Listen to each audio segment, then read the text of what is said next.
Hi, I'm Jeff with Precision Replacement Parts. I'm here with Greg, and today we're going to give you some tech tips on belt line removals. We get a lot of questions on how do you take belt lines out.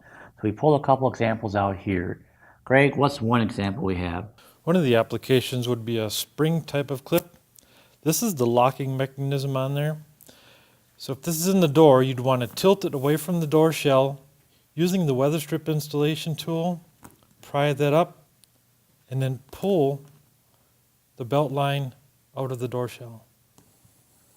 Another common type of clip is a round type of clip, and you're just going to be in the door, and you might want to take a clip removal tool and put it between there and then gently pry it out, careful so you don't damage the door.